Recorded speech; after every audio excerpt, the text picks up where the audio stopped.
Everyone আসসালামু আলাইকুম welcome back to my channel Tahmin Oman vlogs. তো যেখান থেকে এই মুহূর্তে আমার ভিডিওটি দেখতেছেন আশা করি আল্লাহর অশেষ রহমতে ভালো আছেন, সুস্থ আছেন। তো নতুন আরেকটি ভিডিও নিয়ে আপনাদের মাঝে চলে আসলাম। আশা করি ভিডিওটি ভালো লাগবে। আপনাদের সাথে আজকে আমি মজাদার একটা রেসিপি শেয়ার করব। রেসিপিটি হলো চট্টগ্রামের ট্রেডিশনাল কোয়াপ রেসিপি। তো চলুন দেখে নেওয়া যাক রেসিপিটি। তো চট্টগ্রামের ট্রেডিশনাল কোয়াপ রেসিপির জন্য আমার মেন ইনগ্রিডিয়েন্টস লাগবে যে গরুর মাংস। তার জন্য আমি এখানে গরুর মাংস নিয়েছি 1 কিলো পরিমাণ মতো, হাড় ছাড়া সলিড মাংস। কোয়াপ রেসিপির জন্য মাংসর পিসগুলো অবশ্যই একটু বড় বড় করতে হবে, কারণ এটা ভাজার পরে ছোট হয়ে আসে, সেই জন্য একটু বড় বড় করে পিসগুলো করতে হবে। তো এখানে আমি এখন অ্যাড করলাম 2টা মাঝারি সাইজের পেঁয়াজ বাটা, 2 চা চামচ অ্যাড করলাম রসুন বাটা, আর 2 চা চামচ অ্যাড করলাম আদা বাটা। তো এখানে হচ্ছে যে আমি কোনো গোটা মশলা ইউজ করব না, সবকিছু বাটা মশলা ইউজ করব।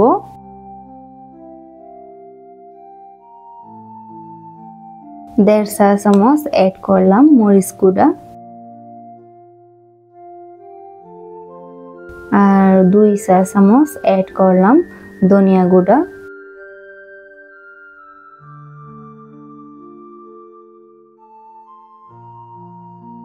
1 চা চামচ অ্যাড করলাম হলুদ গুঁড়া, 2 চা চামচ অ্যাড করলাম গরম মশলা, আর 2 চা চামচ অ্যাড করলাম লবণ, হাফ কাপ অ্যাড করলাম সরষের তেল।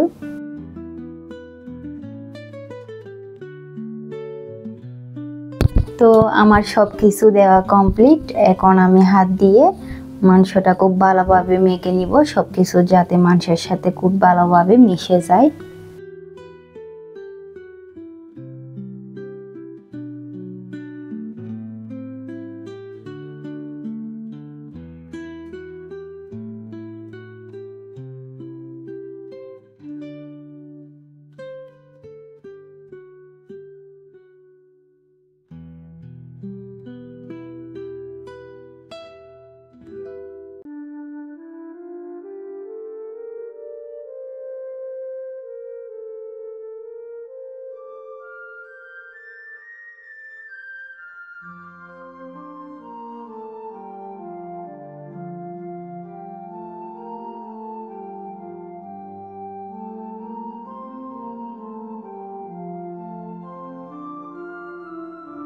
তো এই যে আমার মিক্স করা হয়ে গেছে, হাত দিয়ে আমি ভালো মতো মাংসটা মাখিয়ে নিয়েছি মশলার সাথে। এখন আমি 2 কাপ পানি দিয়ে দিয়েছি।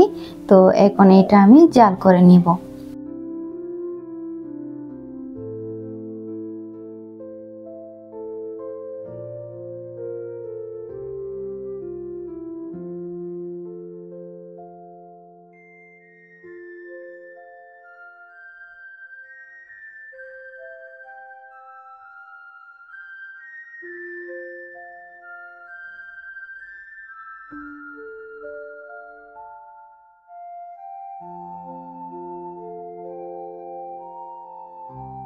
তো এই যে আমি বসাই দিলাম চুলায় মিডিয়াম টু হাই হিটে।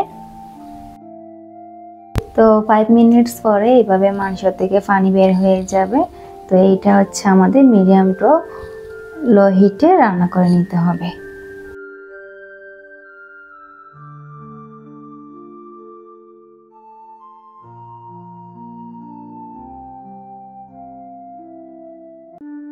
এই যে 30 থেকে 40 মিনিট পরে এই অবস্থা, এখনো কিন্তু মাংসের মধ্যে পানি আছে। তো কিছুক্ষণ পর পর মাংসটা এভাবে নেড়ে চেড়ে রান্না করে নিতে হবে।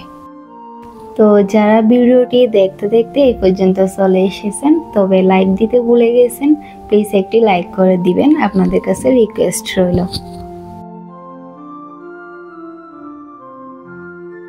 আর আমার ভিডিওর কোনো অংশ যদি আপনাদের ভালো লেগে থাকে তাহলে আমার চ্যানেলটি সাবস্ক্রাইব করতে ভুলবেন না কিন্তু।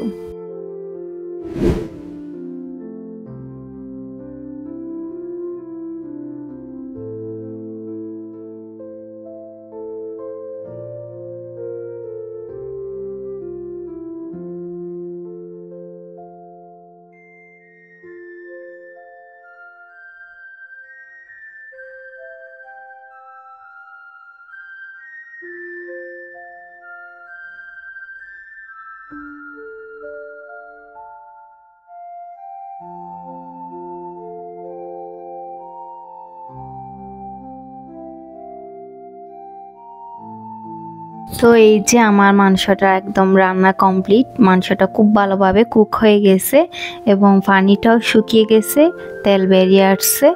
তো এই যে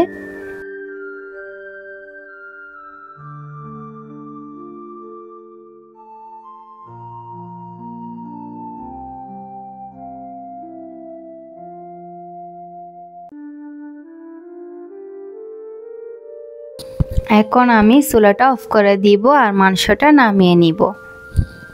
আর একটা ফ্রাই প্যান বসিয়ে দিব, মাংসটা মশলা সহ তেলে ভেজে নিতে হবে।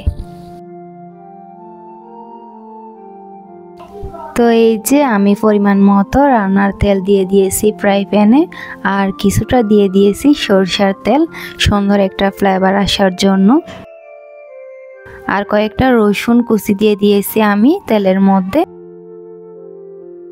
দেওয়ার আগে তেলের মধ্যে যদি কয়েকটা রসুন ছেড়ে দেওয়া হয়, কাবাবটা খেতে কিন্তু খুবই টেস্টি হয়, সুন্দর একটা ফ্লেভার আসে। তো এই যে আমি মশলা সহ মাংসগুলো দিয়ে দিব।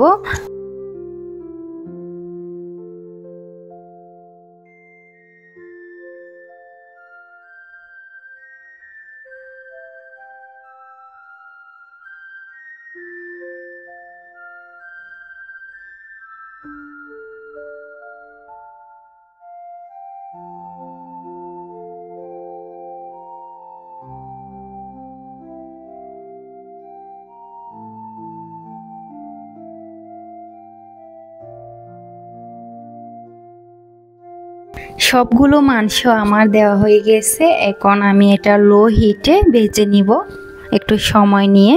উপরে ক্রিস্পি হবে আর ভিতরে কিন্তু খুবই সফট থাকবে। এই যে দেখতে পারতেছেন পাতিলের মধ্যে কিন্তু মশলা অবশিষ্ট নাই, মশলা কিন্তু মাংসের গায়ের সাথে লেগে গিয়েছিল। এইভাবে রান্না করে নিতে হবে। তো আমার রেসিপিটি আপনাদের কেমন লাগলো অবশ্যই আপনাদের মূল্যবান মতামত জানাবেন কমেন্টের মাধ্যমে। আর অবশ্যই একবার হলেও বাসায় ট্রাই করে দেখবেন কেমন লাগে আপনাদের। খেতে কিন্তু দুর্দান্ত স্বাদের হয়। তো আপনারা পরবর্তী আমার কাছ থেকে কিসের রেসিপি চান, আপনাদের যদি কোনো পছন্দের খাবার থেকে থাকে তাহলে অবশ্যই কমেন্টের মাধ্যমে জানাবেন। আমি অবশ্যই নিয়ে আসার চেষ্টা করব আপনাদের পছন্দের রেসিপিগুলো।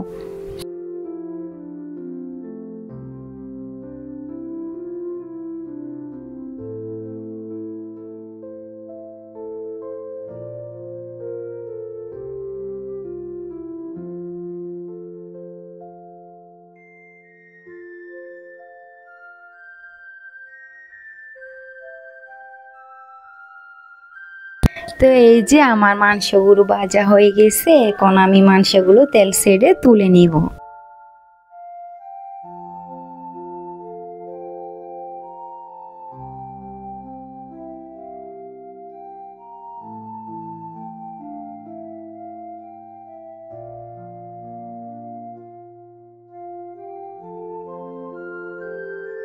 তো এই যে চট্টগ্রামের ট্রেডিশনাল কাবাব রেসিপি কিন্তু রেডি টু সার্ভ। অবশ্যই কেমন লাগলো কমেন্টে মূল্যবান মতামত জানাবেন। আজকে এই পর্যন্ত, সবাই ভালো থাকবেন, সুস্থ থাকবেন। আল্লাহ হাফেজ, আসসালামু আলাইকুম।